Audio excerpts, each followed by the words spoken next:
Cerita dimulai saat seorang laki-laki yang bernama Robi akan berencana untuk tinggal lama di sebuah penginapan. Sesampainya di hotel pilihannya, dia terlihat disambut oleh manajer yang ramah dan langsung diantar ke kamar yang akan menjadi rumahnya sementara. Setelah menaruh barang bawaannya di kamar, Robi terlihat pergi keliling ke tempat kolam renang dan ruang biliar. Kemudian ketika dia akan meninggalkan area tersebut, rupanya dia penasaran setelah mendengar percakapan dari kejauhan. Namun ketika dia mencari sumber suara, dia tidak dapat menemukannya. Karena hal itulah, Robi memutuskan untuk mengunjungi bar hotel tersebut, yang ternyata langsung disambut oleh seorang bartender dengan menawarkan segelas minuman. Namun di situ Robi menolak tawaran tersebut dengan sopan karena dia tidak ingin melanggar aturan hotel yang melarang minum setelah jam malam. Keesokan paginya, ketika Robi sarapan, dia duduk bersebelahan dengan seorang wanita parubaya bersama suaminya, namun dia tetap fokus dengan buku yang dibacanya. Saat wanita parubaya itu mencoba memulai percakapan dengan Robi, pandangannya Robi teralihkan setelah melihat seorang wanita yang sedang asik beryoga. Wanita itu diketahui bernama Jenny. Jenny yang menyadari sedang diperhatikan, dia sempat menggodanya. Akan tetapi Robi memilih untuk pergi menyegarkan diri dengan berenang. Singkat cerita, setelah Robi selesai, dia kembali bersantai sembari melanjutkan membaca buku.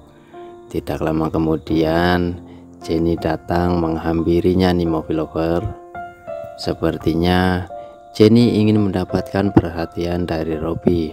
Akan tetapi, percakapan mereka harus terpotong ketika kekasih Jenny datang menjemputnya.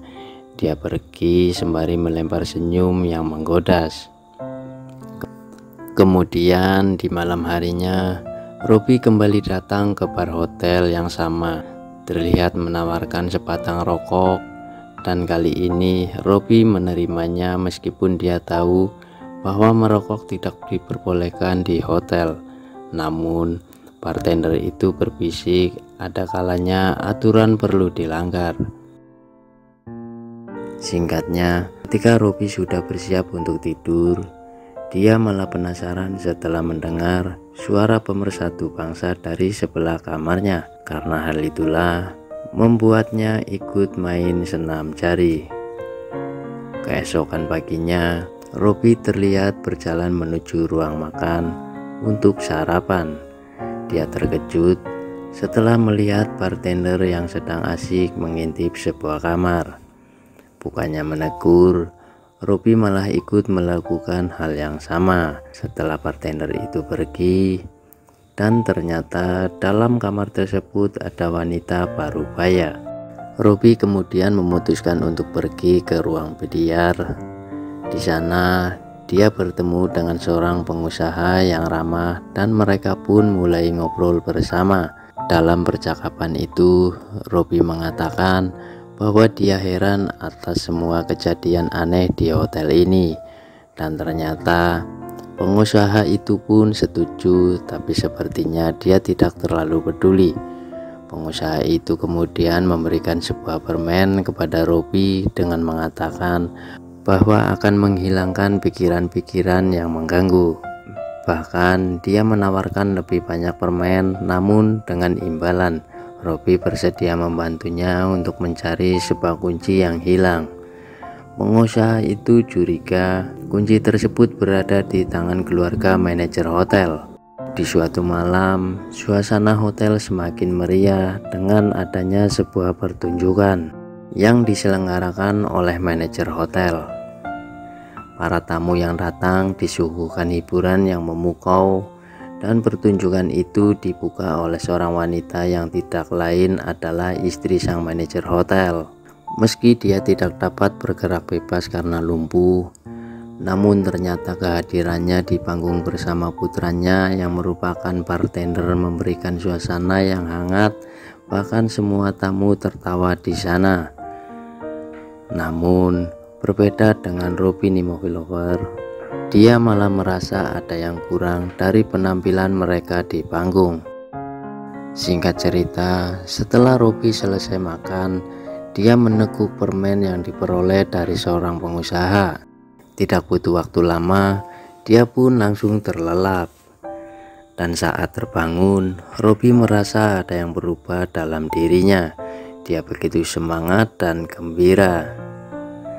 Kemudian dari situ, dia langsung bergegas pergi menuju kamar si pengusaha dengan mengatakan akan membantu mencari kuncinya yang hilang.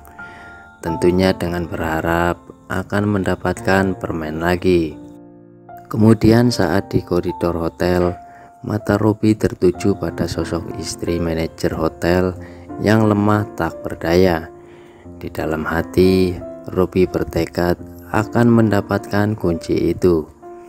Setelah beberapa saat, Robby berhasil menemukan bahwa kunci yang dicari-cari itu ternyata terselip di saku celana istri manajer hotel tersebut. Karena hal itulah, Robby mencoba mengambilnya dengan hati-hati, dan pada akhirnya dia berhasil kemudian langsung bergegas pergi ke kamar si pengusaha.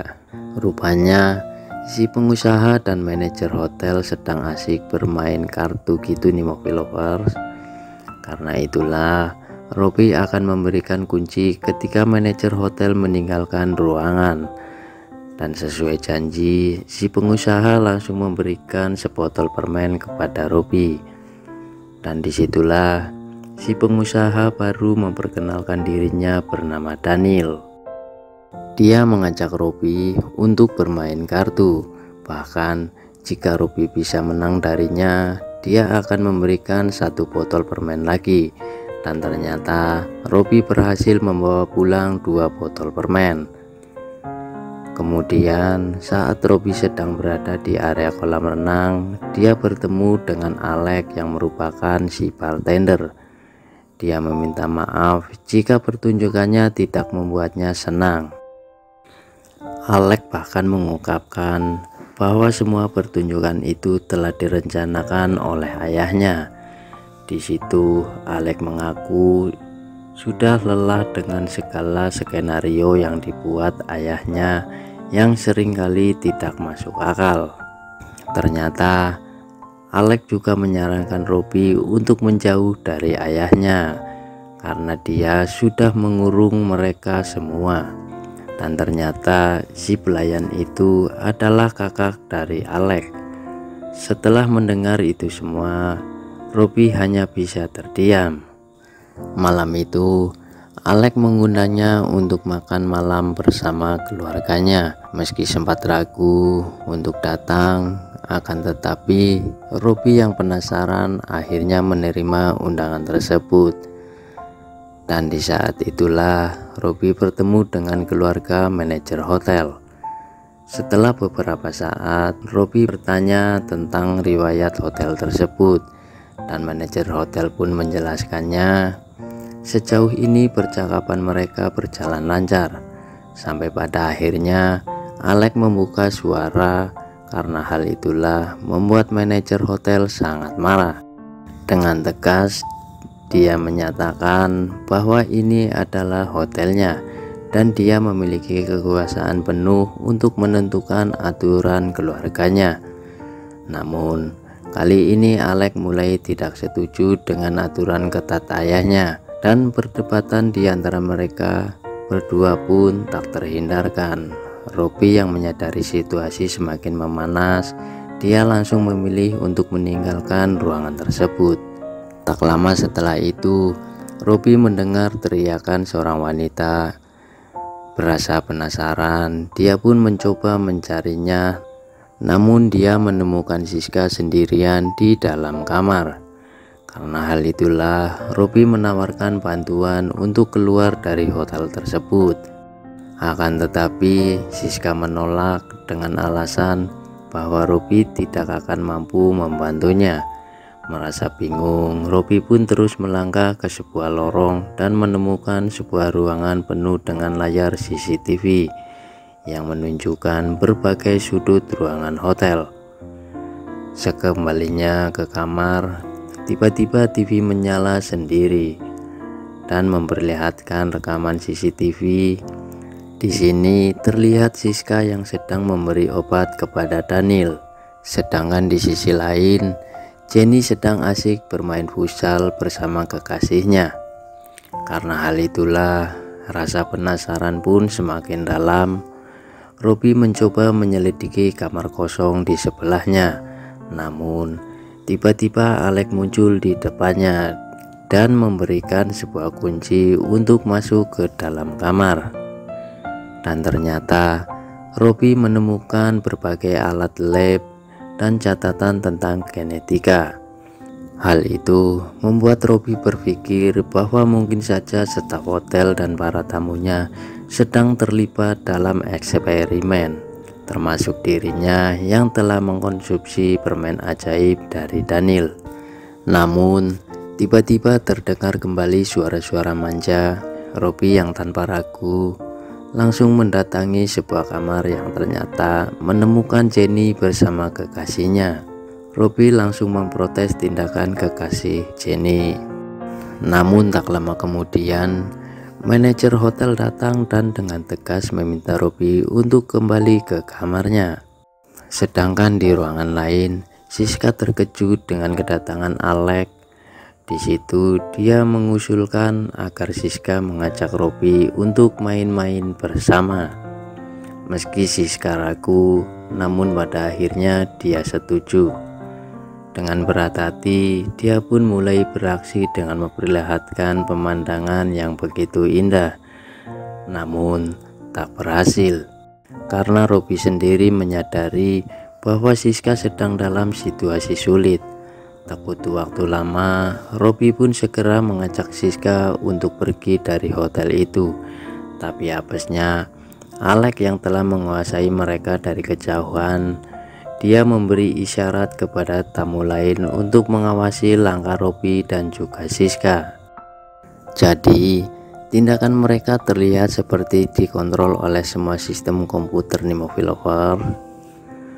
Ketika Robby dan Siska hampir mencapai pintu keluar, keduanya justru terjatuh. Robby pun merasakan nyeri di dadanya, namun Alex tiba-tiba datang di depannya dan melihat Robby yang pingsan. Namun beberapa saat, Robby tersadar dari pingsannya dan melihat Siska sudah terbaring lemah di dekatnya. Robby pun kemudian menyanyikan sebuah lagu yang pernah Siska bawakan saat di panggung sebagai penghormatan terakhir, dan film pun selesai.